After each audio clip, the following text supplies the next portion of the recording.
Hi friends, welcome back to my channel. ಇವತ್ತಿನ video ಬಂದು ಒಂದು ಗೋಲ್ಡ್ ರಿಲೇಟೆಡ್ ಆಗಿರುತ್ತೆ. ಈ ನಡುವೆ ಸುಮಾರು ವೀಡಿಯೋಸ್ ಬರಲೇ ಇಲ್ಲ. ವೀಡಿಯೋಸ್ ಬಂದು ಹಾಕಬೇಕಾಗಿತ್ತು, ಒಂದು ಸ್ವಲ್ಪ ಡಿಲೇ ಆಯಿತು. ನನಗೆ ಒಂದು ಸ್ವಲ್ಪ ಬ್ಯುಸಿ ಇದ್ದಿದ್ದರಿಂದ. ಸೊ ಇವತ್ತಿನ ವಿಡಿಯೋ ಏನಪ್ಪ ಅಂತಂದರೆ, ನಾನು ಬಂದು 2 ವರ್ಷಕ್ಕೆ ಮುಂಚೆ ವರಮಹಾಲಕ್ಷ್ಮಿ ಹಬ್ಬಕ್ಕೆ ತಗೊಂಡಂತಹ ಬಳೆಗಳಿವು. ಆಲ್ಮೋಸ್ಟ್ ಇದ್ರ ಬಗ್ಗೆ ನಾನು 1 ಇಯರ್ ಮುಂಚೆ, ಹೋದ ವರ್ಷ ನಾನು ಫೆಬ್ರವರಿಯಲ್ಲಿ ವಿಡಿಯೋ ಹಾಕಿರ್ತೀನಿ, ನೋಡಿರ್ತೀರಾ ಅನಿಸುತ್ತೆ. ಸೊ ಅವಕ್ಕೂ ಇವಕ್ಕೂ ತುಂಬ ಡಿಫ್ರೆಂಟ್ ಆಗಿದೆ ರೇಟು. ನಾನು ಇದನ್ನು ತೊಗೊಂಡಿದ್ದು ಹೋದ ವರ್ಷ ಹಬ್ಬಕ್ಕೆ, ಅದಕ್ಕೆ ಹೋದ ವರ್ಷ ಹಬ್ಬಕ್ಕೆ ಅಂದರೆ 2024 ವರಮಹಾಲಕ್ಷ್ಮಿ ಹಬ್ಬಕ್ಕೆ ತೊಗೊಂಡಿದ್ದು. ಆವಾಗಿನ ಪ್ರೈಸ್ ಏನಿತ್ತು ಅಂತಂದರೆ 6750 ರೂಪಾಯಿ ಇತ್ತು. ಸೊ ಆವಾಗಿನ ಪ್ರೈಸು ಬರೀ ಚಿನ್ನದ ರೇಟ್ ಹೇಳ್ತಾ ಇದ್ದೀನಿ ನಾನು. ಕೂಲಿ ವೇಸ್ಟೇಜ್ ಆಗಲಿ GST ಆಗಲಿ ಏನೂ ಹಾಕ್ತಾಯಿಲ್ಲ. ನೀವು ಗೂಗಲ್ ಮಾಡಿದ್ರು ಆ ಟೈಮಿಗೆ ನಿಮಗೆ ಗೊತ್ತಾಗುತ್ತೆ ನಾನು ಎಷ್ಟು ಕೊಟ್ಟಿರ್ತೀನಿ ಅಂತ ಹೇಳಿ. ಅಂದರೆ 6750 ಬಂದು ಪರ್ ಗ್ರಾಮ್ ಇತ್ತು. ಸೊ ಈಗ ಗ್ರಾಮ್ ಬಂದು ಎಷ್ಟಾಗಿದೆ ಅನ್ನೋದನ್ನು ನಾನು ನಿಮಗೆ ಅಕ್ಯುರೇಟಾಗಿ ತೋರಿಸ್ತೀನಿ. ಮತ್ತು ಇವಾಗ ನಾನು ಈ ಒಡವೆನ ತೊಗೊಂಡಿದ್ದಿದ್ರೆ ಎಷ್ಟು ರೇಟ್ ಆಗಬಹುದಾಗಿತ್ತು. ಸೊ ನಾನು 2 ವರ್ಷಕ್ಕೆ ಈ ಒಂದು ಬಳೆಯಿಂದ ನನಗೆ ಸಿಕ್ತಂತಹ ಒಂದು ಡಿಫ್ರೆನ್ಸ್ ಅಮೌಂಟ್ ಏನು, ಎಕ್ಸ್ಟ್ರಾ ಅಮೌಂಟ್ ಏನು ಅನ್ನೋದು ನಿಮಗೆ ಕಂಪ್ಲೀಟಾಗಿ ಹೇಳ್ತೀನಿ. ಫಸ್ಟ್ ಅದಕ್ಕೆ ಮುಂಚೆ ಇದರ ಡಿಸೈನ್ನ ನೋಡ್ಬಿಡೋಣ. ಸೊ ಈ ಡಿಸೈನ್ ಬಂದು ಸಿಂಪಲ್ ಆದಂಥ ಒಂದು ಡಿಸೈನ್ ಅಂತೆಲ್ಲ ಹೇಳೋಕ್ಕಾಗಲ್ಲ, ಯಾಕಂದರೆ ಇದೊಂದು ಸ್ವಲ್ಪ ಚೆನ್ನಾಗಿ ಗ್ರ್ಯಾಂಡ್ ಆಗಿದೆ. ಸೊ ಈ ಡಿಸೈನ್ ಬಂದು ನಾನು ನೋಡಿದ ತಕ್ಷಣವೇ ತುಂಬಾ ನನಗೆ ಇಷ್ಟ ಆಯಿತು, ಐ ಕ್ಯಾಚ್ ಆಗಿತ್ತು. ಮತ್ತು ಸ್ಟೋನ್ ಎಲ್ಲ ಇದೆ, ನೀವು ಸ್ಟೋನ್ ಗಮನಿಸ್ಬೋದು.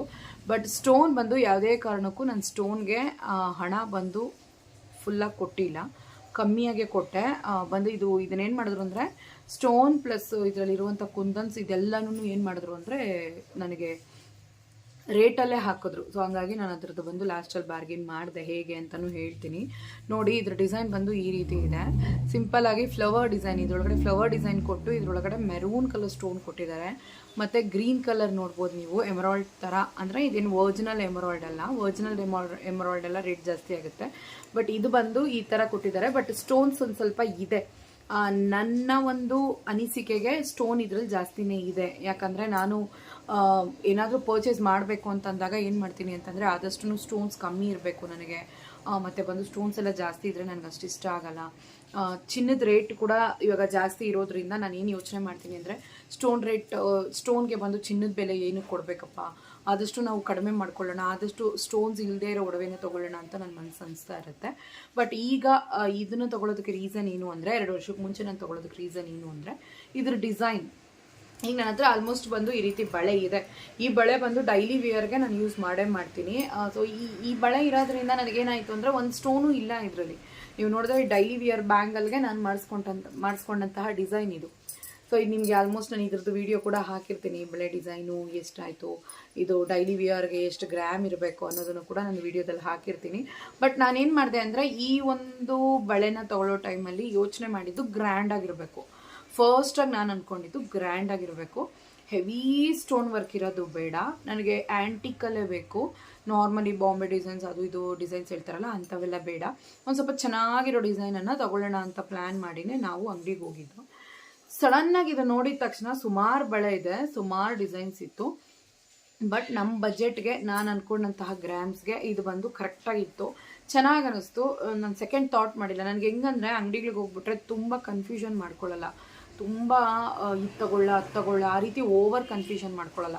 ನಾನು ಫಸ್ಟೇ ಮನೇಲೆ ಅಂದ್ಕೊಂಡು ಹೋಗೋದು, ಒಳ್ಳೆ ಡಿಸೈನ್ ಇರಬೇಕು, ಪೀಕಾಕ್ ಡಿಸೈನ್ ಇರಬೇಕು, ನನಗೆ ಅದರಲ್ಲಿ ಫ್ಲವರ್ ಡಿಸೈನ್ ಇರಬೇಕು, ಆ್ಯಂಟಿಕ್ ಪೀಸ್ ಆಗಿರಬೇಕು, ಗಟ್ಟಿ ಇರಬೇಕು, ತುಂಬ ಏನಂದರೆ ಟೊಳ್ಳು ಥರ ಇರುತ್ತೆ. ಕೆಲವೊಂದು ಈ 8 ಗ್ರಾಮಲ್ಲೇ 16 ಗ್ರಾಮ್ 20 ಗ್ರಾಮ್ ತೋರಿಸೋ ಥರ ಡಿಸೈನ್ಸ್ ಕೊಡ್ತಾರೆ, ಅಂಥವಿರುತ್ತೆ. ಅಂಥದ್ದೆಲ್ಲನೂ ನಾನು ಇಷ್ಟಪಡಲ್ಲ. ನನಗೆ ಅಟ್ಲೀಸ್ಟ್ ಒಂದು 20 ಗ್ರಾಮ್ ಮೇಲೆ ಇರಬೇಕು ಒಂದು ಬಳೆ. ಅವಾಗೇನಾಗುತ್ತೆ ಅಂದರೆ, ನಮಗೆ ಒಂದು ಸ್ವಲ್ಪ ರಫಾಗಿ ಯೂಸ್ ಮಾಡೋವಾಗ್ಲೂ ಧೈರ್ಯವಾಗಿರುತ್ತೆ. ಮತ್ತು ಇನ್ವೆಸ್ಟ್ ಮಾಡ್ತಾ ಇರೋದು ಏನಕ್ಕೆ, ಇವತ್ತಿಲ್ಲ ನಾಳೆ ನಮ್ಮ ಫ್ಯೂಚರ್ಗೆ ಆಗುತ್ತೆ ಅಂತ. ಸೊ ಅದಕ್ಕೆ ಅಂತೇಳಿ ಯಾವುದ್ಯಾವುದೋ 8 ಗ್ರಾಮು 10 ಗ್ರಾಮ್ದಲ್ಲಿ ಬಳೆ ಯಾವತ್ತೂ ಅಷ್ಟೇ ಹೇಳ್ತೀನಿ, ಒಂದು ಒಳ್ಳೆ ಗ್ರ್ಯಾಂಡಾಗಿ ಒಂದು ಬಳೆ ನೋಡ್ತೀರ ಅಂದರೆ 16 ಗ್ರಾಮ್ ಮೇಲೆ ನೋಡಿ. ಅದು ನಿಮಗೆ ಫ್ಯೂಚರ್ಗೂ ಸೆಕ್ಯೂರ್ಡ್ ಆಗಿರುತ್ತೆ ಮತ್ತು ಬಾಳಿಕೆನೂ ಬರುತ್ತೆ. ಸೊ ಅದನ್ನು ಯೋಚನೆ ಮಾಡಿ. ಒಂದು ವೇಳೆ ಇಲ್ಲ ನನ್ನ ಬಜೆಟ್ 8 ಗ್ರಾಮು, ನಾನು ಬಳೆನೇ ತೊಗೋಬೇಕು ಅಂತಂದರೆ ಅದೊಂದು ಸ್ವಲ್ಪ ಯೋಚನೆ ಮಾಡಿ. ಅದ್ರ ಬದಲು ಬೇರೆ ಇಯರಿಂಗ್ಸ್ಗೋ, ನಾರ್ಮಲ್ ರಿಂಗ್ಸ್ಗೋ ಅಂಥದಕ್ಕೆ ನೀವು ಇನ್ವೆಸ್ಟ್ ಮಾಡ್ಬೋದು. ಯಾಕಂದರೆ ಆಸೆಪಟ್ಟು ಹಾಕ್ಕೊಳ್ತೀರಾ. ಕೆಲವ್ರು ಏನಂತಾರೆ ಗೊತ್ತಾ, ಅಂಗಡಿಗಳಲ್ಲಿ ಹಂಗೆ ಹಾಕ್ಕೊಂಡೋಗಿ ಹಂಗೆ ಬಂದು ಬಿಚ್ಬಿಡ್ಬೇಕು. ಇದನ್ನೆಲ್ಲ ಜಾಸ್ತಿ ನೀವು ರಫ್ ಯೂಸ್ ಮಾಡೋಂಗಿಲ್ಲ, ಆಮೇಲೆ ಮುರಿದೋಗ್ಬಿಡುತ್ತೆ. ಅಂಗಡಿಯಲ್ಲಿ ಹಾಕ್ಕೊಳ್ತಿದ್ದಂಗೆ ಅಂತಾರೆ, ನನಗೆ ಲೈವಲ್ಲಿ ಎಕ್ಸ್ಪೀರಿಯನ್ಸ್ ಆಗಿದೆ. ಹಿಂಗೆ ಹಾಕ್ಕೊಳ್ತಿದ್ದಂಗೆ, ನಿಧಾನ ಮೇಡಮ್ ಹುಷಾರ್ ಮೇಡಮ್ ಅಂತಿರ್ತಾರೆ. ಯಾಕಂದರೆ ಅದು ತುಂಬ ಲೈಟ್ ವೆಯ್ಟ್ ಆಗಿರುತ್ತೆ, ಅಂಬಿಡುತ್ತೆ, ಹಿಂಗೆ ಒಂಥರ ನಕ್ಕು ಬಿದ್ದುಬಿಡುತ್ತೆ ಅನ್ನೋ ಕಾರಣಕ್ಕೆ ಅವ್ರು ಹಾಕೋದಕ್ಕೂ ಬಿಡಲ್ಲ. ಸೊ ಹಂಗಾಗಿ ಸ್ವಲ್ಪ ಆದಷ್ಟು ದೊಡ್ಡದಾಗಿ ದಪ್ಪದಾಗಿ ತಗೊಳ್ಳಿ. ಒಂದು ವೇಳೆ 8 ಗ್ರಾಮ್ 10 ಗ್ರಾಮಲ್ಲಿ ಬಳೆ ನೋಡ್ತೀರಾ ಅಂದರೆ ಈ ರೀತಿ ಓಪನ್ ಮಾಡುವಂತಹ ಒಂದು ಸಿಸ್ಟಮ್ ಇರಬೇಕು ನೋಡಿ. ಇದರಲ್ಲಿ ನಾನು ಬಂದು ಓಪನ್ ಮಾಡ್ತಾ ಇದ್ದೀನಿ. ಇದರಲ್ಲಿ ಈ ರೀತಿದೊಂದು ಕೊಟ್ಟಿದ್ದಾರೆ. ಸೊ ಹಂಗಾಗಿ ಇದು ನನಗೆ ಡೈರೆಕ್ಟಾಗಿ ಹಾಕೋಕ್ಕಾಗಲ್ಲ, ಇದನ್ನು ನಾನು ಬಿಚ್ಚನೇ ಹಾಕಬೇಕು. ಸೊ ಆ ಥರ ಪ್ಲ್ಯಾನ್ ಮಾಡ್ಕೊಳ್ಳಿ.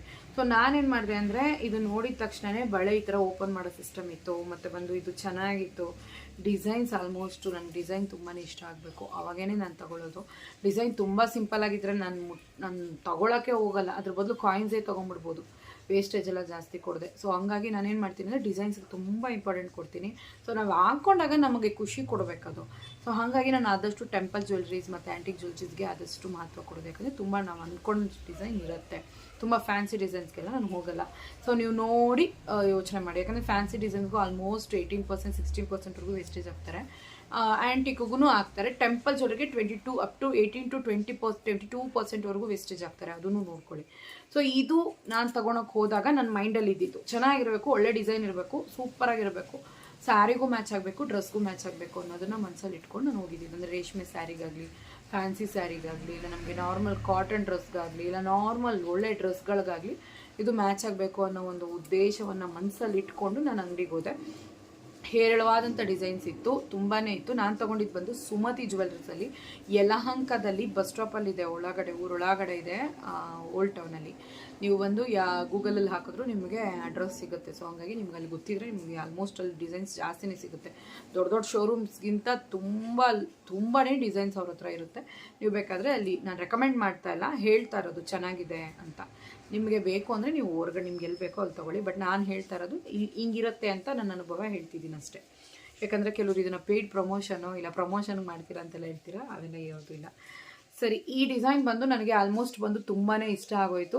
ನಾನೇನು ಮಾಡಿದೆ, ಇದನ್ನೇ ಬಂದು ಇರಲಿ ಫೈನಲೈಸ್ ಮಾಡ್ಕೊಂಡೆ. ನಾನು ತುಂಬ ಕನ್ಫ್ಯೂಸ್ ಮಾಡ್ಕೊಳ್ಳೋಕೆ ಇಷ್ಟ ಬೀಳಲಿಲ್ಲ. ಯಾಕಂದರೆ ನೋಡ್ತಾ ಏನಾಗ್ಬಿಡುತ್ತೆ ಗೊತ್ತಾ, ಮೈಂಡ್ಗೆ ಇದೇ ಇರಲಿ ಇದಿರಲಿ ಅಂತ ನಮ್ಮ ಮೈಂಡ್ ಏನಾಗ್ಬಿಡುತ್ತೆ ಅಂದರೆ ಒಂಥರ ಆಗ್ಬಿಡುತ್ತೆ, ಒಂಥರ ಕನ್ಕ್ಲೂಷನ್ಗೆ ಬರೋದಕ್ಕೆ ಆಗಲ್ಲ ಬೇಗ. ಇದ ಅಂದ್ಕೊಂಡು ತಲೆ ಕೆಟ್ಟೋಗುತ್ತೆ. ಯಾವುದೇ ಕಾರಣಕ್ಕೂ ಅಂಗಡಿಗಳಿಗೆ ಹೋದರೆ ತುಂಬ ತಲೆ ಕೆಡಿಸ್ಕೊಳಕ್ಕೆ ಹೋಗ್ಬಿಡಿ.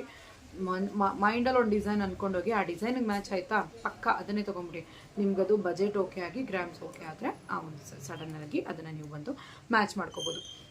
ಈಗ ನೋಡಿ, ಈ ಬಳೆ ಬಂದು ನಾನು ತೊಗೊಂಡಾಗ 6750 ರೂಪಾಯಿ ಇತ್ತು. ಅವಾಗ ನಾನು ತೊಗೊಂಡಿದ್ದು ಎಷ್ಟಕ್ಕೆ, ಇವಾಗಿದು ಎಷ್ಟು ಗ್ರಾಮ್ ಆಗುತ್ತೆ ಅಂತಲೂ ಹೇಳ್ತೀನಿ ನೋಡಿ. 2 ಇಯರ್ಸ್ಗೆ ನನಗೆ 2 ವರಮಹಾಲಕ್ಷ್ಮಿ ಹಬ್ಬ ಮುಗಿದು 3ನೇ ವರಮಹಾಲಕ್ಷ್ಮಿ ಹಬ್ಬಕ್ಕೆ ಕಾಲಿಟ್ಟಿದ್ದೀನಿ. ಸೊ ಈ ಟೈಮಲ್ಲಿ ಈ ಒಂದು ಬಳೆಯಿಂದ ನನಗೆ ಸಿಕ್ತಂಥ ಒಂದು ಪ್ರಾಫಿಟ್ ಏನು ಅನ್ನೋದನ್ನ ನಾನು ಕ್ಯಾಲ್ಕುಲೇಟ್ ಮಾಡಿ ಹೇಳ್ತೀನಿ. ಸೊ ಇವತ್ತು ಡೇಟ್ ಬಂದು August 6th 2026. ನೀವು ಬಂದು ಇವಾಗ ಇದ್ರದ್ದು ಪ್ರೈಸ್ ನೋಡೋಣ. ನಾನು ಬಂದು ಅಕ್ಯುರೇಟಾಗಿ ನನಗೆ ತೋರಿಸುವಂಥದ್ದು ಬಂದು ಲಲಿತಾ ಆ್ಯಪಲ್ಲಿ ನನಗೆ ಅಕ್ಯುರೇಟಾಗಿ ಗ್ರಾಮ್ಸ್ ಏನಿದೆ ಅನ್ನೋದನ್ನು ತೋರಿಸುತ್ತೆ. ಸೊ ಹಾಗಾಗಿ ನಾನು ಅದನ್ನೇ ಜಾಸ್ತಿನೇ ರೆಕಮೆಂಡ್ ಮಾಡ್ತೀನಿ. ಜಾಸ್ತಿ ಗೂಗಲಲ್ಲೆಲ್ಲ ಟೆನ್ಷನ್ ಮಾಡ್ಕೊಳಕ್ಕೆ ಹೋಗಲ್ಲ.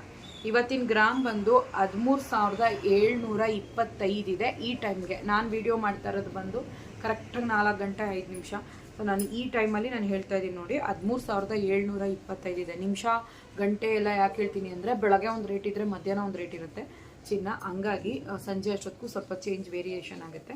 ಸೊ ಈಗ ಕ್ಯಾಲ್ಕುಲೇಟ್ ಮಾಡೋಣ. ನಾನು ಈ ಆ್ಯಪಲ್ಲಿ ನೋಡ್ತಾ ಇರೋದು ಲಲಿತಾ ಆ್ಯಪಲ್ಲಿ. ಈಗ ಬಂದು ನಾನು ಬರೀ ರೇಟ್ ಮಾತ್ರ ಹೇಳ್ತೀನಿ, ಕೂಲಿ ವೇಸ್ಟೇಜ್ ಆಮೇಲೆ ನಾವು ಕ್ಯಾಲ್ಕುಲೇಟ್ ಮಾಡ್ಕೊಳ್ಳೋಣ. ಈಗ ಬಂದು 6,750 ರೂಪಾಯಿಗೆ ನಾನು ತಗೊಂಡಿದ್ದು ಗ್ರಾಮು. ಸೊ ಇಂಟು ನಾವು ಬಂದು ಇದು ಗ್ರಾಮ್ ಟೋಟಲ್ ಎಷ್ಟಿದೆ ಅಂತಂದರೆ 48 ಗ್ರಾಮ್ ಚಿಲ್ಲರೆ ಇದೆ. ಇದು 48 ಗ್ರಾಮ್ ಅಂತಲೇ ಅಂದ್ಕೊಳ್ಳೋಣ, ಪಕ್ಕ 48 ಇದೆ. 3,24,000 ರೂಪಾಯಿ ಬಂದು ಬರೀ ರೇಟ್ ಆಗಿತ್ತು, ಅಂದರೆ ಚಿನ್ನದ ರೇಟ್ ಮಾತ್ರನೇ ಅಷ್ಟಾಗಿತ್ತು. ಸೊ ಇದಕ್ಕೆ ನಾನು ಕೂಲಿ ವೇಸ್ಟೇಜ್ ಎಲ್ಲ ಆ್ಯಡ್ ಮಾಡಿದ್ರೆ ಅದು ಜಾಸ್ತಿನೇ ಆಯಿತು. ಅದು ನಾನು ನಿಮಗೆ ಕ್ಯಾಲ್ಕುಲೇಟ್ ಮಾಡಿ ಹೇಳ್ತೀನಿ.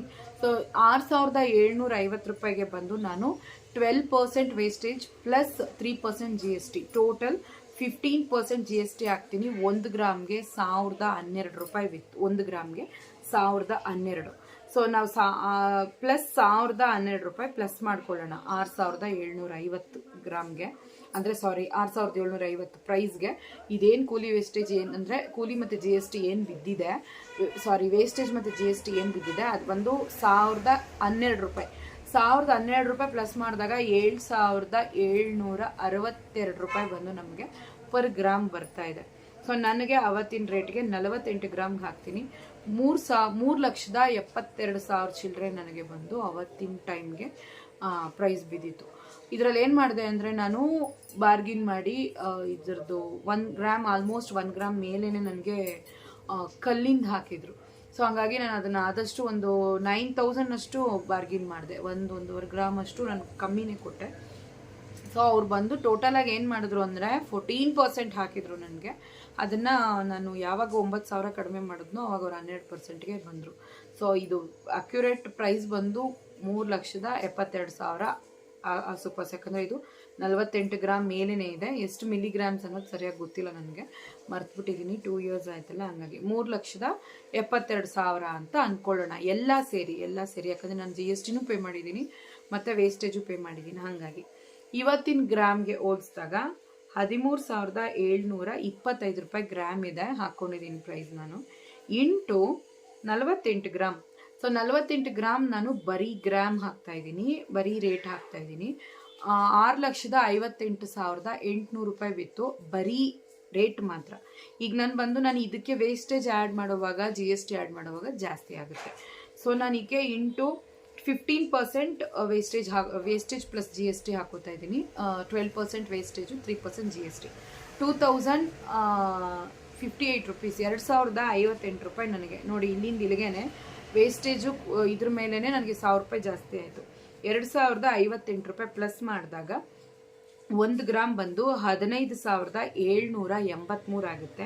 ಇದಕ್ಕೆ 48 ಗ್ರಾಮನ್ನು ಇಂಟು ಮಾಡಿದಾಗ, ಮಲ್ಟಿಪ್ಲೈ ಮಾಡಿದಾಗ 7,57,584 ಬರುತ್ತೆ. ಸೊ ನಾನು ಕರೆಕ್ಟಾಗಿ ನೋಡಿ ಕ್ಯಾಲ್ಕುಲೇಟ್ ಮಾಡಿಕೊಂಡೇ ಹೇಳ್ತಾ ಇರೋದು. ನೀವು ಬೇಕು ಅಂದರೆ ಡೌಟ್ ಇದ್ದರೆ ನಾನು ಹೇಳ್ತಾ ನೀವು ಮನೇಲೂ ಹಾಗೆ ಮಾಡ್ಕೊಳ್ಳಿ ಮೊಬೈಲಲ್ಲಿ.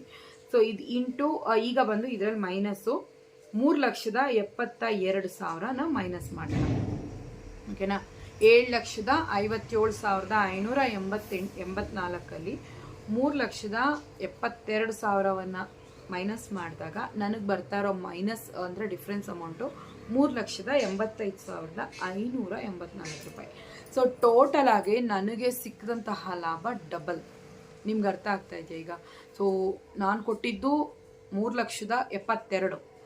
ಈಗ ಇಲ್ಲಿ ನನಗೆ ಡಿಫ್ರೆನ್ಸ್ ಅಮೌಂಟ್ ಬರ್ತಾ ಇರೋದು 3,85,000, ಆಲ್ಮೋಸ್ಟ್ ಡಬಲ್ಗಿಂತ ಇನ್ನೂ ಒಂದು ಟೋಟಲಾಗಿ ಬಂದು ಇನ್ನೂ ನಾನು ಹೇಳಬೇಕು ಅಂದರೆ ಇನ್ನೂ ನನಗೆ 7,000, ಇದರಲ್ಲಿ ಒಂದು 7, 8, ಇದೊಂದೊಂದು 5, 13,000 ಟೋಟಲ್ ಡಬಲ್ಗಿಂತ ಇನ್ನು 13,000 ಅಂದರೆ 3,72,000 ಕೊಟ್ಟಿದ್ದೀನಿ. ಅದ್ರ ಮೇಲೆ ನನಗೆ ಡಬಲ್ 3,72,000 ಡಬಲ್ ಆಗಿ ಇನ್ನೂ ಎಕ್ಸ್ಟ್ರಾ 13,000, ಟೋಟಲಾಗಿ 3,85,000 ನನಗೆ ಬಂದು ಕಂಪ್ಲೀಟಾಗಿ ಲಾಭ ಸಿಕ್ಕಿರುವಂಥದ್ದು. ಸೊ ಈ ಬಳೆಯಿಂದ ಕಂಪ್ಲೀಟಾಗಿ ಡಬಲ್ ಲಾಭ ಸಿಕ್ಕಿದೆ. ಸೊ ಇದನ್ನೇ ಹೇಳೋದು ಕಾಂಪೌಂಡಿಂಗ್ ಲಾಭ ಅಂತ. ಕಾಂಪೌಂಡಿಂಗ್ ಇಂಟ್ರೆಸ್ಟ್ ಅಂತ ಹೇಗೆ ಇನ್ಶೂರೆನ್ಸಲ್ಲಾಗಲಿ ಡೆಪಾಸಿಟ್ ಮಾಡಿದಾಗ ಫಿಕ್ಸ್ಡ್ ಡೆಪಾಸಿಟಲ್ಲಿ ಇನ್ಶೂರೆನ್ಸ್ಗಳಲ್ಲಿ ನಮಗೆ ಹೇಳ್ತಾರೆ, ಆ ಥರ ಲಾಭಕ್ಕೆ ಲಾಭ ಅಂತೀವಲ್ಲ, ಆ ಥರ. ಸೊ ಇದು ಇವತ್ತು ನಾನು ಹೋಗಿ ಇದೇ ಸೇಮ್ ಬಳೆ ನಾನು ತೊಗೊತೀನಿ ಅಂದರೆ ನಾನು 7,57,000 ಚಿಲ್ಲರೆ ಪೇ ಮಾಡಬೇಕು. ನಾನು ತೊಗೊಂಡಿದ್ದು 2 ವರ್ಷಕ್ಕೆ ಮುಂಚೆ 3,72,000. ಈಗ ನನಗೆ ಸಿಕ್ಕಿರೋ ಲಾಭ ಬಂದು ಈ ಬಳೆಗಳಿಂದ ನನಗೆ ಸಿಕ್ಕಿದಂಥ ಲಾಭ ಬಂದು 3,85,000, ಅಂದರೆ ಡಬಲ್ಗೂ ಜಾಸ್ತಿ. ಸೊ ಅದನ್ನೇ ಹೇಳೋದು, ಚಿನ್ನದ ಮೇಲೆ ನಾವು ಯಾವತ್ತು ಇನ್ವೆಸ್ಟ್ ಮಾಡಿದ್ರು ಕೂಡ ಅವತ್ತಿನ ಲಾಭ. ಇವಾಗ ನೋಡಿ, ನಾನು ಪಾಪಡಿ ಬೊಟ್ಟು ತೊಗೊಂಡೆ, ಅಂದರೆ ಇಲ್ಲಿ ಹಾಕ್ತೀವಲ್ಲ ನಾವು, ಅದರದ್ದು ಒಂದು ಚೈನ್ ಚಿಕ್ಕದಾಗಿ ತೊಗೊಂಡೆ 10 ಗ್ರಾಮಲ್ಲಿ. ನಾನು ತೊಗೊಂಡಾಗ 14,000 ಆಯಿತು ಗ್ರಾಮು. ಈಗ ನೋಡಿ 13,000 ಚಿಲ್ಲರೆ ಇದೆ. ನಾನು ಆಲ್ಮೋಸ್ಟ್ ತೊಗೊಂಡು ಬಂದು ಅಕ್ಷಯ ತೃತೀಯಕ್ಕೆ ತೊಗೊಂಡು ಬಂದಿದ್ದು. ಈಗ 1 ಗ್ರಾಮ್ ಮೇಲೆ ನಂಗೆ ₹1,000 ಲಾಸ್ ಆಯಿತು. ಬಟ್ ನಾನು ಅದನ್ನು ಮನಸ್ಸಲ್ಲಿ ಅಂದ್ಕೊಂಡು ಯೋಚನೆ ಮಾಡಲ್ಲ. ಯಾಕಂದರೆ ನನಗೆ ಇವತ್ತಿಲ್ಲ ಅಂದರೂ ಇನ್ನೊಂದು 6 ಮಂತ್ ಆದಮೇಲೆ ಅದು ಲಾಭನೇ. ಸೊ ಹಾಗಾಗಿ ನಾನು ಯಾವುದೇ ಕಾರಣಕ್ಕೂ ನಷ್ಟ ಆಯಿತು, ಇವತ್ತು ಗ್ರಾಮ್ ಮೇಲೆ ಇಷ್ಟು ಕಮ್ಮಿ ಆಯಿತು, ಈಗ ಗ್ರಾಮ್ ಮೇಲೆ 10,000 ನಂಗೆ ಲಾಸ್ ಆಯಿತು, 10 ಗ್ರಾಮ್ ಮೇಲೆ ಒಂದು ₹1,000 ಕಮ್ಮಿ ಆಗಿದೆ. ಸೊ 1 ಗ್ರಾಮ್ ಮೇಲೆ ₹1,000 ಕಮ್ಮಿ ಆಗಿದೆ. 10 ಗ್ರಾಮ್ ತೊಗೊಂಡಿರೋದು ನಾನು, 10 ಗ್ರಾಮ್ ಚಿಲ್ಲರೆ. ಸೊ ನನಗೆ ₹1,000 ಚಿಲ್ಲರೆ ಕಮ್ಮಿ, 10,000 ಚಿಲ್ಲರೆ ಕಮ್ಮಿ ಆಯಿತು ಅಂತ ನಾನು ಯೋಚನೆ ಮಾಡಲ್ಲ. ನಾನು 2-3 ಇಯರ್ಸ್ ಆದಮೇಲೆ ಯೋಚನೆ ಮಾಡ್ತೀನಿ 1 ಗ್ರಾಮಿಂದ ನನಗೆ 3,000-4,000 ಲಾಭ ಸಿಕ್ಕಿದೆ ಅಂತ. ಈ ಬಳೆಯಿಂದ ನನಗೆ ಟೋಟಲಾಗಿ ಡಬಲ್ ಲಾಭ ಸಿಕ್ಕಿದೆ. ನೀವು ಇವತ್ತೇ ನಾನು ಹೇಳ್ತೀನಿ ಅಂದರೆ ಜಾಸ್ತಿನಾದರೂ ಕಮ್ಮಿ ಆದರೂ ಇರಲಿ. ಆಗ ನೋಡಿ 6,000 ಚಿಲ್ಲರೆ ಅನ್ನೋದೇ ಜಾಸ್ತಿ ನಮಗೆ. ಈಗ ನೋಡಿ 13,000 14,000 ಇದೆ. ನಾನೇನಾದರೂ ಒಂದು ವೇಳೆ ಇವಾಗ 7,000 ಆಗೋದ್ರೆ ಖಂಡಿತವಾಗ್ಲೂ ನಾನು ಇನ್ವೆಸ್ಟ್ ಮಾಡೇ ಮಾಡ್ತೀನಿ. ಅದು ಅಷ್ಟೊಂದು ಡಿಫ್ರೆನ್ಸ್ ಆಗಲ್ಲ. ಈಗ ಯೋಚನೆ ಮಾಡಿ 6,000 7,000 ಒಂದು ಗ್ರಾಮ್ ಅಂದರೆ ಓಡೋಗ್ತಿರತ್ತಾನೆ ಅಂಗಡಿಗೆ. ಆದರೆ ಅವಾಗ ಯಾಕೆ ತೊಗೊಳ್ಲಿಲ್ಲ? ಸೊ ಅವಾಗ ನಾವು ಯಾಮಾರ್ತೀವಿ, ಕಮ್ಮಿ ಜಾಸ್ತಿ ಇದೆ ರೇಟು ಅಂತ. ಬಟ್ ಇವಾಗ ಯಾಮಾರಿದ್ವಿ. ಸೊ ಇವಾಗ ನಾವೇನು ಮಾಡ್ತಾ ಇದ್ದೀವಿ, ಅಯ್ಯೋ ಜಾಸ್ತಿ ಇದೆ ರೇಟ್ ಅಂತ ಮತ್ತೆ ಅದೇ 6,000 ಗ್ರಾಮ್ ಇದ್ದಾಗ ನಾವು ಯೋಚನೆ ಮಾಡಿದ್ವಲ್ಲ, ಅದೇನೇ ಇವಾಗಲೂ ನಾವು ವೇಸ್ಟ್ ಮಾಡ್ಕೊತಾ ಇದ್ದೀವಿ ಟೈಮ್ನ. ಸೊ ಹಾಗಾಗಿ ಆದಷ್ಟು ಒಂದೊಂದು ಗ್ರಾಮ್ ಮೇಲೆ ಅರ್ಧ ಗ್ರಾಮ್ ಮೇಲೆ ಇನ್ವೆಸ್ಟ್ ಮಾಡಿದ್ರೆ ಖಂಡಿತವಾಗ್ಲೂ ಇವತ್ತಿಲ್ಲ ನಾಳೆ ನಿಮ್ಮ ದುಡ್ಡು ಎಲ್ಲೂ ಹೋಗಲ್ಲ, ನಿಮ್ಮ ಮನೆ ಬಾಗಿಲು ಹುಡ್ಕೊಂಡೇ ಬರುತ್ತೆ. ಚಿನ್ನದ ರೂಪದಲ್ಲಿ ಮನೇಲಿರುತ್ತೆ. ದುಡ್ಡು ಯಾವತ್ತೂ ನಿಮ್ಮನ್ನು ಬಿಟ್ಟು ಹೋಗಲ್ಲ. ಇವತ್ತಿಲ್ಲ ನಾಳೆ ಒಂದು ಕಷ್ಟ ಅಂದರೆ ಸಡನ್ನಾಗಿ ನೀವು ಬ್ಯಾಂಕ್ಗೆ ಹೋಗ್ಬೋದು, ಅಡಮಾನ ಇಡ್ಬೋದು, ನೀವು ಕಷ್ಟಗಳು ತೀರಿಸ್ಕೋಬೋದು, ನೀವು ಸೈಟ್ ತೊಗೋಬೋದು, ಜಮೀನು ತೊಗೋಬೋದು, ಏನು ಬೇಕಾದರೂ ಇನ್ವೆಸ್ಟ್ ಮಾಡ್ಕೋಬೋದು. ಸೊ ಹಂಗಾಗಿ ಚಿನ್ನ ಯಾವತ್ತೂ ನಮ್ಮನ್ನ ಮೋಸ ಮಾಡಲ್ಲ, ನಾವೇ ಮೋಸ ಮಾಡ್ಕೋತಾ ಇರೋದು ರೇಟ್ ಜಾಸ್ತಿ ಆಯಿತು ಅಂತ. ಸೊ ಹಾಗಾಗಿ ಗೋಲ್ಡ್ಗೆ ಇನ್ವೆಸ್ಟ್ ಮಾಡಿ, ಯಾವುದೇ ಕಾರಣಕ್ಕೂ ಅಷ್ಟೇ. ಇವಾಗ ನೋಡಿ ಇದೇ ಬಳೆ ನಾನು ತೊಗೋಬೇಕು ಅಂದರೆ ಮಿನಿಮಮ್ 7.5 ಲಕ್ಷ ನಾನು ಅಂಗಡಿಗೆ ಎತ್ಕೊಂಡು ಹೋಗಬೇಕು. ನಾನು ಅವತ್ತೆಷ್ಟು ಎತ್ಕೊಂಡು ಹೋಗಿದ್ದೆ? 3,57,000, 3,72,000. ಸೊ 3,72,000 ಕೊಟ್ಟು ನಾನು ಇದನ್ನು ತೊಗೊಂಬಂದೆ. ಅದೇ ನಾನು ಇವಾಗ ಇದನ್ನು ತೊಗೋಬೇಕು ಅಂದರೆ ನಾನು ಅದರದ್ದು ಡಬಲ್ ಏನಿದೆಯೋ ಹಾಗೆ ದುಡ್ಡು ಎತ್ಕೊಂಡು ಹೋಗಬೇಕು. ದುಡ್ಡು ನೋಡಿದ್ರ ಅರ್ಧಕ್ಕರ್ಧ ದುಡ್ಡಿನ ಬೆಲೆ. ದುಡ್ಡು ಯಾವತ್ತೂ ದುಡ್ಡಿಗೆ ಬೆಲೆ ಇಲ್ಲ. ನಾವು ಯಾವುದ್ರ ಮೇಲೆ ಇನ್ವೆಸ್ಟ್ ಮಾಡ್ತೀವಿ ಅದು ಡಬಲ್ ಬೆಳಿಬೇಕು. ದುಡ್ಡು ಯಾವಾಗ ಡಬಲ್ ಆಗುತ್ತೆ ಅಂದಾಗ ನಾವು ಇನ್ವೆಸ್ಟ್ ಮಾಡಿಸ್ಬೇಕು ಅಸೆಟ್ಸ್ ಮೇಲೆ. ಸೊ ಅವಾಗ ಅದು ಲಾಭವನ್ನು ಪಡೆಯುತ್ತೆ. ಸೊ ಹಾಗಾಗಿ ಯಾವುದೇ ಕಾರಣಕ್ಕೂ ಇನ್ನೂ ಟೈಮ್ ಇದೆ, ಏನು ತೊಂದರೆ ಇಲ್ಲ. ಅರ್ಧ ಗ್ರಾಮ್ 1 ಗ್ರಾಮ್ ಆದರೂ ಪರ್ಚೇಸ್ ಮಾಡಿ. ಅಟ್ಲೀಸ್ಟ್ 3 ಮಂತ್ಸ್ ಒನ್ಸು ಒಂದೊಂದು ಹಬ್ಬ ಗುರ್ತಿಟ್ಕೊಳ್ಳಿ. ಒಂದು ಹಬ್ಬಕ್ಕೆ ಅರ್ಧ ಗ್ರಾಮ್ ಇಲ್ಲ 1 ಗ್ರಾಮ್ ನಾನು ಕಾಯಿನ್ ತೊಗೋತೀನಿ ಅಂತ ನೀವು ಇದು ಮಾಡಿ. ಮುಂದಿನ ಗೋಲ್ಡ್ ಬೆಳ್ಳಿ ಅಂತ ಹೇಳ್ತಾ ಇದ್ದಾರೆ. ಈಗ ಫ್ಯೂಚರ್ ಗೋಲ್ಡ್ ಬಂದು ಸಿಲ್ವರ್ ಅಂತ ಇದ್ದಾರೆ. ನೀವು ಸಿಲ್ವರಲ್ಲಿ ಬೇಕಾದರೂ ಇನ್ವೆಸ್ಟ್ ಮಾಡಿ. ಸಿಲ್ವರಲ್ಲಿ ಆದಷ್ಟು ಬಂದು ನೀವು ಹಾಲ್ಮಾರ್ಕ್ ಇರುತ್ತೆ ಚಿನ್ನದ. ಬೆಳ್ಳಿಯಲ್ಲೂ ಕೂಡ ನಿಮಗೆ ಅದರಲ್ಲೂ 92% ಸಿಗ್ತಾ ಇದೆ. ಸೊ 92.5 ಸಿಗ್ತಾ ಇದೆ. ಸೊ ನೀವು ಅದರಲ್ಲಿ ಕೂಡ ಇನ್ವೆಸ್ಟ್ ಮಾಡಿ. ಅದರಲ್ಲೂ ಹಾಲ್ಮಾರ್ಕ್ ಕೊಡ್ತಾ ಇದ್ದಾರೆ. ಸೊ ನೀವು ಅದನ್ನು ಇನ್ವೆಸ್ಟ್ ಮಾಡಿದ್ರೆ ಯೂಸ್ ಮಾಡ್ಕೊಳ್ಳಿ. ಬೇಡ ಅಂದಾಗ ಅವತ್ತಿನ ರೇಟ್ ಏನಿದೆಯೋ ಅದು ಹಾಗೆ ಸಿಗುತ್ತೆ. 75 ಬೆಳ್ಳಿ ತೊಗೋಬೇಡಿ, 75%. ಅದು ನಿಮಗೆ 75% ಅಷ್ಟೇ ದುಡ್ಡು ಸಿಗುತ್ತೆ. ನೀವೇನಾದರೂ ಒಂದು ವೇಳೆ 92.5 ತೊಗೊಂಡ್ರಿ ಅಂತಂದರೆ ನಿಮಗೆ ಅವತ್ತಿನ ರೇಟ್ 300 ರೂಪಾಯಿ ಇತ್ತ ಗ್ರಾಮು, 300 ಸಿಗುತ್ತೆ. ಒಂದು ವೇಳೆ ನಿಮಗೆ 500 ರೂಪಾಯಿ ಆಗ್ಬೋದು ಫ್ಯೂಚರ್ಗೆ. 2 ಇಯರ್ಸ್ಗೆ 1 ಇಯರ್ಗೆ 500 ರೂಪಾಯಿ ಕೊಡ್ತಾರೆ. ಈಗ ನಿಮ್ಗೆ 200 ರೂಪಾಯಿ 250 ರೂಪಾಯಿ ನೀವು ಇವಾಗ ಅದನ್ನು ಹೇಳ್ತೀನಿ ನಾನು ಬೆಳ್ಳಿ ರೇಟ್ ಎಷ್ಟಿದೆ ಅಂತ. ಸೊ ಬೆಳ್ಳಿ ರೇಟ್ ಬಂದ್ಬಿಟ್ಟು 236 ಇದೆ. ಸೊ 236 ರೂಪಾಯಿ. ಇನ್ನೊಂದು 2 ವರ್ಷ ಹೋದರೆ ನಿಮ್ಗೆ 500-600 ರೂಪಾಯಿ ಆಗಿಬಿಡುತ್ತೆ 1 ಗ್ರಾಮ್ ಬೆಳ್ಳಿ. ಸೊ ಇವಾಗ ಒಂದು 92.5% ಅಂದರೆ ಪ್ಯೂರಿಟಿ ಜಾಸ್ತಿ ಇರೋದು ನೀವು ತೆಗೆದಿಟ್ಕೊಂಡ್ರಿ ಅಂದರೆ ಫ್ಯೂಚರಲ್ಲಿ ನೀವು ಡಬಲ್ ಮಾರ್ಕೋಬೋದು. ಈಗ ನೀವು ಒಂದು 10 ಗ್ರಾಮ್ಗೆ ಒಂದು 30,000 ಕೊಟ್ಟು, ಅಂದರೆ GST ಎಲ್ಲ ಸೇರಿ ಒಂದು 30,000 ಕೊಟ್ಟು ತೊಗೊಂಡು ಮನೆಗೆ ಬಂದಿದ್ದೀರಾ. 1-2 ಇಯರ್ಸ್ ಬಿಟ್ಟು ಅಂಗಡಿಗೆ ಹೋದರೆ ನೀವು 62,000ಕ್ಕೆ 65,000ಕ್ಕೆ ಮಾರ್ಬಿಟ್ಟು ನೀವು ಮನೆಗೆ ದುಡ್ಡು ಎತ್ಕೊಂಬರ್ಬೋದು, ಏನಾದರೂ ಒಂದು ವೇಳೆ ಎಮರ್ಜೆನ್ಸಿ ಅಂದಾಗ. ಸೊ ದುಡ್ಡು ಯಾವತ್ತೂ ಬೆಳೆಯಲ್ಲ. ಆದಷ್ಟು ಬೆಳೆಸೋದಕ್ಕೆ ಇಂಥ ಮಾರ್ಗಗಳನ್ನ ಹುಡ್ಕೊಳ್ಳಿ, ಬೆಳ್ಳಿ ಇಲ್ಲ ಚಿನ್ನ. ಓಕೆ ಫ್ರೆಂಡ್ಸ್, ಇವತ್ತಿನ ವಿಡಿಯೋ ಖಂಡಿತವಾಗ್ಲೂ ನಿಮ್ಗೆ ಯೂಸ್ಫುಲ್ ಆಗಿರುತ್ತೆ ಅಂದ್ಕೊಳ್ತೀನಿ. ಟೇಕ್ ಕೇರ್, ಬಾಯ್.